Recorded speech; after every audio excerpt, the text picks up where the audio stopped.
Doon ko karon na ako i-check kay na ako gipadala nga item ba via Maxim. So duha to siya ka kahon, duha to siya ka box. Ang worth ato niya is 12k. Dayon karon pagka Martes pa lang daan, morning to nako siya gibook and then naay ni pick up nga rider. So pag abot na dito sa item, niingon ang rider nga kuan magud siya, ang among ipadala is para Bantayan Island. So ang kato nga among ipadalhan is tracking lang. So ang naa dito sa mabolong nga tracking is ang iyahang landmark ana niya is kaning Vic Enterprises, unya naay Itlogan. Basta kuan na siya, tracking na siya gyud. Dili na po din mo first time, dili ni first time na mo nga magpadala via Maxim o via tracking dito sa kanipod nga customer. So suki na namo ni siya nga customer and then sige na may ani og padala na niya. Pero first time pa ni namo nga nagpadala mi dito via Maxim nga wala ni abot sa among customer. Ang i-check na ko karon kay nako siya nga amount gyud guys. So dili siya pwede nga ma-thank you lang gyud. Nako gyud siya nga amount. Unya kani sige ko og tawag sa rider nga gipadalhan nako nga pag gi-booking nako sa pagka Tuesday pero dili na siya makontak, dili wala na siya reply. Di ko hibaw kung gisin ba ko niya or unsa basta dili na ginako siya makontak. Ni try ko og tawag sa Maxim nga office pero sa ilahang duha ka mga numbers pero unattended ilahang mga numbers di pud manubag. So wala ko laing choice kundi ako aging atuon i-check in ako dito mismo sa ilahang opisina. Okay, hasod kayo dako nga mga sa dili pwede gyud nga ma-thank you. Mara gyud na dili pwede gyud nga ma-thank you. So mo ni ako na lang ni siyang atuon gyud. Okay. Sayang kaayo. First time pa sa gid pud nako nga maka-encounter. Sige na ko padala og Maxim. First time na ko nga na-encounter nga ingon ani nga wala na abot ang item.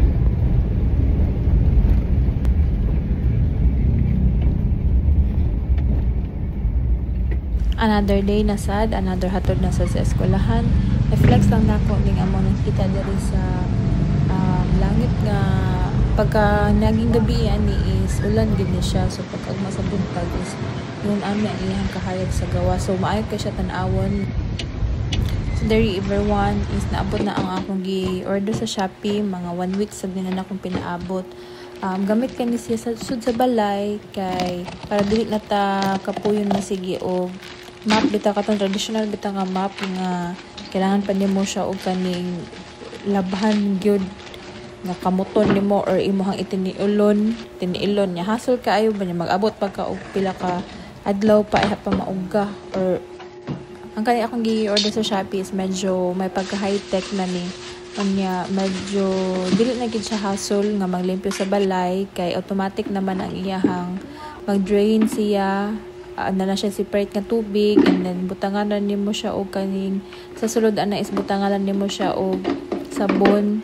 Ang ako since namin mi duha ka dog so ang ako mixture ani is tubig, suka, baking soda o butangan ako gamay nga shampoo para at least na po siya baho-baho or humot ba. Nili jud siya kaingog plain nga matimahuan gid nimo ang suka. So mo ni siya ang ato na ni siyang gi-set up sakto ra ang iyang kataas sa iyang map. So nig-ana na ni siya iduot ra na siya para ma-separate na ang iyang tubig. Sayo pagkid ko ani pag first guys kay ang first na pagibutangan ana is ang sulod sa kaning gawas ni na ko tubig sa gawas so dili dai ni siya butangan ang imuha lang di ang butangan is kana lang tunga nga ma-open man na siya. Ay sorry song. Kung naa kay parcel para dili makapi imong information inay era ni mo buhaton. So kanin naman yung mga information diri no, yung mga personal information, address, name ug imong contact number. So dili pa nimo siya ilabay. Ano sa siyang irison. See? See? So safe na ni siya. Pwede na naman siya ilabay dayon. Pwede ka na i-edit.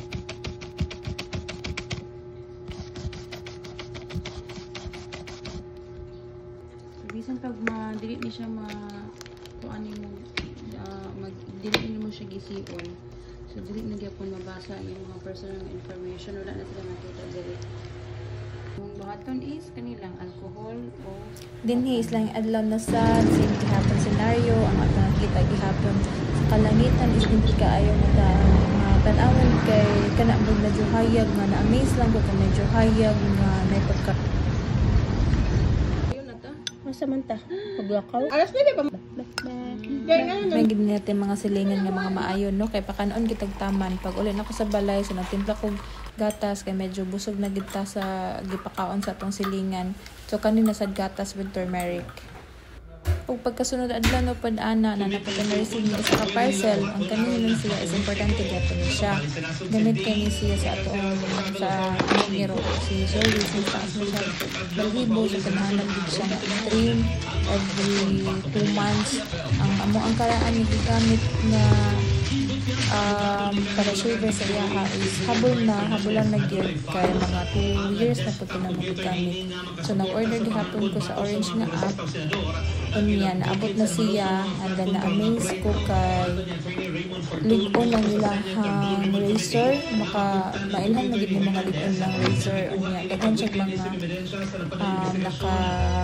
mga tawag na daghan siya og sulod ba daghan lain iyahang pang shave na ay mga lima ka type siguro na or pila katason sa katason ang iyang ikat sa ilahang balhibo and then na-upload siya ay nail cutter para sa ilaha unya naasay katong para bitaw dili magkamag kare kana dili bitaw hait so naay ana ang ilahang kaniyang razor is may lang gid mo malig-on kay bugaton sad siya unya nagduduha ko ana nagtuo ko nga kailangan pa nako siya og i-charge pag check nako pag on kay ma-on ra madi ay so wala na lang nako i-charge kani ako siyang sulayan asaksak pagkahuman is ato ang gisugdan ni Zoe kay since last week naputol man to ang iyang ang paggupit na to sa iyaha so wala na padayon na iyahang gupit so nahimo siyang kabang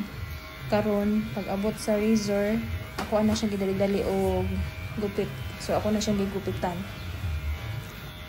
hait gid ang iyahang razor ang kana akong gigamit ana is 20 cm dili kaayo siya upaw bitaw so napa siya nagpabilin nga balhibo at least dili kaayo skin to skin ang iyang paggupit ba medyo bakikaw pa ana paggamit na ko kay dili pa kaayo ko kahibalo og kung saon na summer sad kay gusto ko siya musot-sot gyud ganahan siguro na siya magpaupaw niya unsa man wala naman ni siya balhibo as is na siya.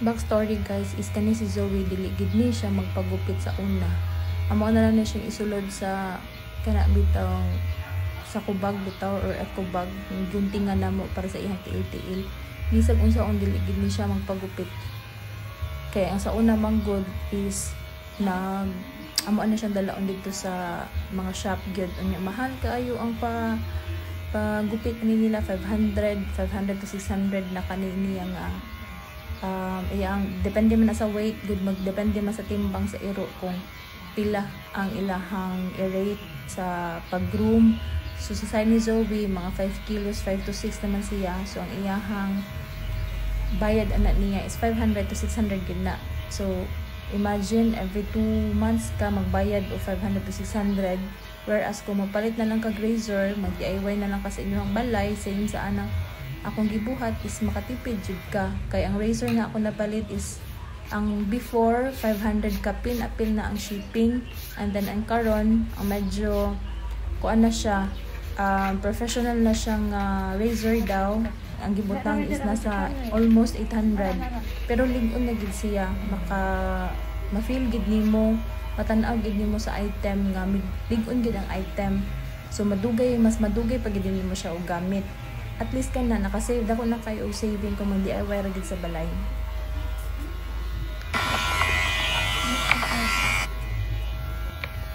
Nag-adjust ako ani sa razor kay kusog kay siya ma-vibrate dili pareha sa katong first ako na napalit na dili kaayo siya laylay sa kamot ba, hinera ang iyang vibration niya. Ang katong is nakasaksak, whereas ang kani is chargeable. Ang katong first ng mga napalit is chargeable man hinuon siya, pero sa kadugay na is dili na kayo ma-drain ang iyang battery ba. So kinahanglan na kung mag-groom ni gani ni Zoe, kinahanglan na adyo mi duol sa saksakan. Pag uli sa akong pangumangkon guys, is gipadalhan ko sa akong mama og daghan nga dried moringa leaves or malunggay leaves. Kaya daghan mig kamunggay sa amo agod, so nag-dried sila dito ni Bingbing. So ihang gipadala sa ako ang kanang isa ka bag na siya. Daghan mga 2 kilo siguro na. And then ang kanipon ang ako ang mini processor naman siguro ang matawag ani. Ako ano siyang every time nga mahuman ko og gamit ani niya is butangan ako ni siya og mantika gani para dili bitaw siya tayaon. Mao gina ang process nako kada human ako og gamit. So kada human ako gamit hugasan unya pagkahuman trapuhan nga mauga siya sakto siya nga mauga unya palibutan na nako siya og mantika. Ibaw ba mo nga daghan kayo og mga benefits ang malunggay or ang moringa leaves. So number 1 na niya is rich in nutrients. So top siya ang vitamin C and E, calcium, potassium, and protein. Mao ni nakanindot ani nga moringa. Powerful antioxidants po ni moringa na maka-combat og stress and supports overall health by fighting free radicals. Mao na importante pod. And then maka-boost pod siya sa immune system. Since pack naman siya sa vitamins and minerals, makatabang siya para ma-strengthen ang ato ang immune system. Isa po ni siya ka-anti-inflammatory, nga ma-reduce sa inflammation, unya makatabang po sa mga conditions like arthritis.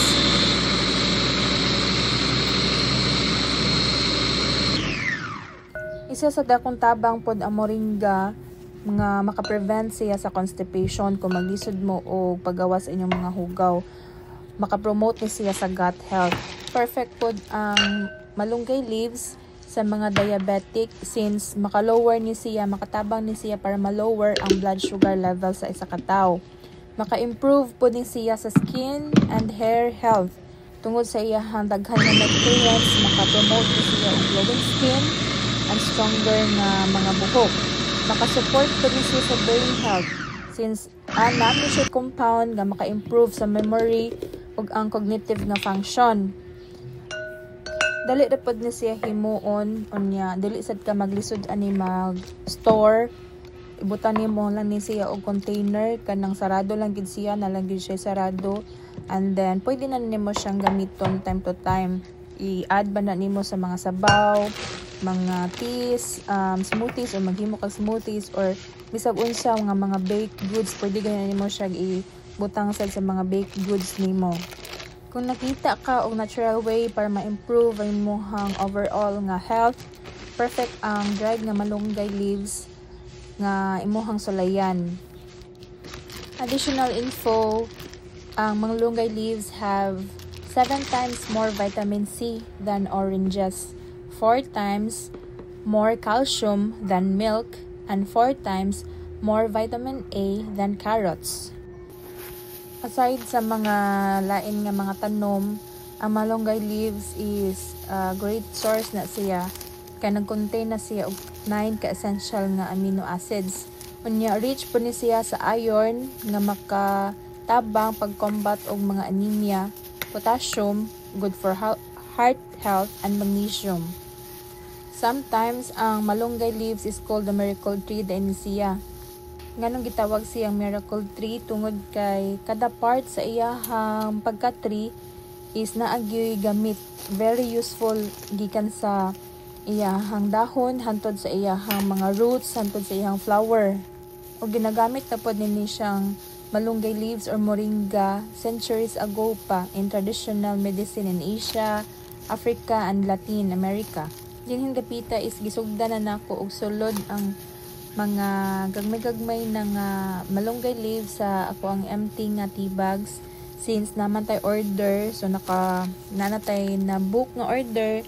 So ang kani akong gipaka ron is order na ni siya, so nana ni tag-iya gyud, and then nagpasalamat sad ko sa mga tao nga ni order. Ato asang gisulayan ang kaning hinatag sa tong amiga nga green tea. Lahi siya, na amaze ko sa iyang pagka green tea kay medyo dagko ang iyang granules, dili bitaw pareha sa kaning powdered nga green tea nga ako ang na tilawan sad. Lami lahi ang iyang lasa sa lain nga green tea. Lami sad siya gyud. Makatabang sad ni sa pag-boost sa atong immune system ang green tea.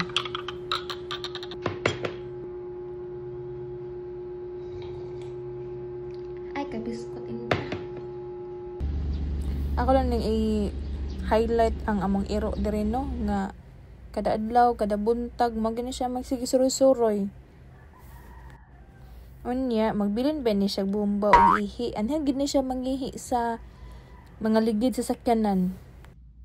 Nakahigayon na sa taghimo og salad, vegetable salad. Ang gihimo na ko ana is very simple ra gid kaayo. Carrots ra na siya, lettuce, itlog og dressing ra gyud.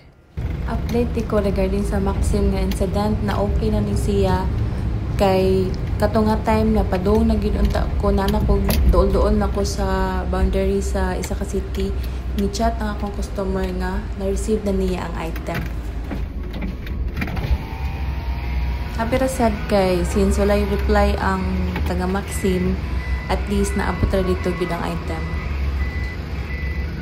Nga nagina siya girl, kung na gani mga problems sa inyo mga customer lag ingon ana, di gid pwede nga padugay-dugayon, dili gid pwede nga paugmaan bitaw ang sitwasyon kay what if wala gito tinuod maabot, so unsaon na lang sayang kaayo ang puhunan sad adto nga dili baya pod basta-basta nga amount nako bayasad nga amount. Hello people, ato i-review karon ang gitrita to ha. Pag map kani siya dapat diri man siya atang nga since kay kabo mga ato ang gamiton maglisod ta kay gamay ra og buho. So ato lang na siya i-open.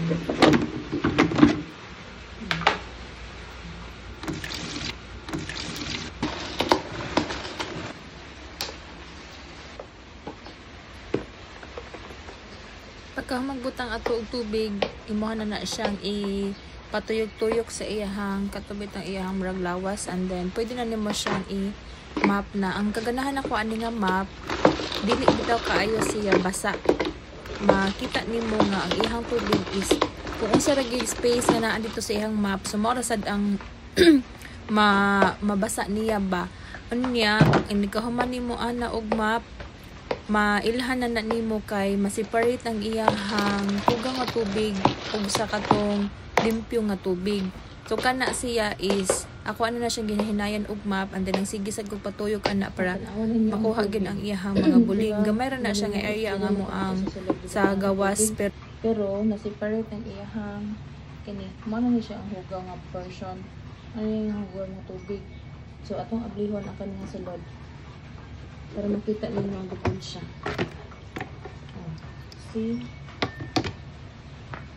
So ang kanindot ani nga map is gikan dinhi i-pump nimo makuan gid ang excess na tubig. Kanang masala gani.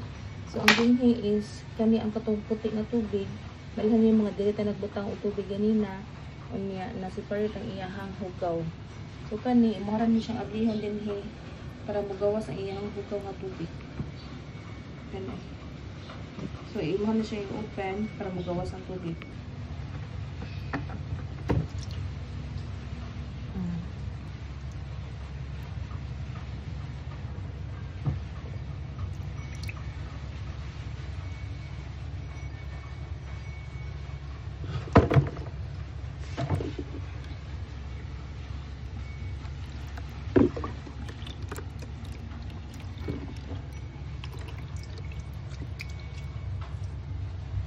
Ayun, ano, pabilin na lang, kanina lang yung pipod nga tubig.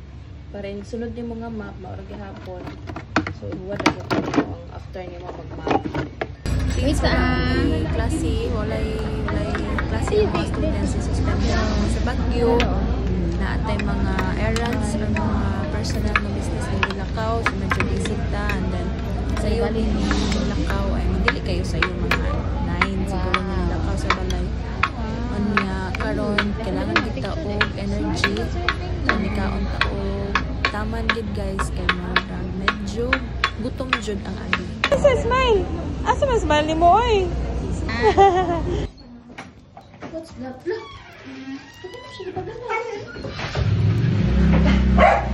Ganyan na pagpadala niya. Thank you, too. Thank you very much. Wala ka ba kung ano? Ano Meron. Sani? Ha? Sani? Ay, Milo. Ano lang kay? Dugmay na ko. Saan pandesal? Malunggay. Malunggay. Oh, ito ba? Ay, pagkita ko nung, diba? Ito nga. Ano ba? Hindi ko na ano eh? Thanks, yeah. Daghang salamat sa pagtan-aw. Pa-support ko girl, like, comment, and subscribe. Salamat!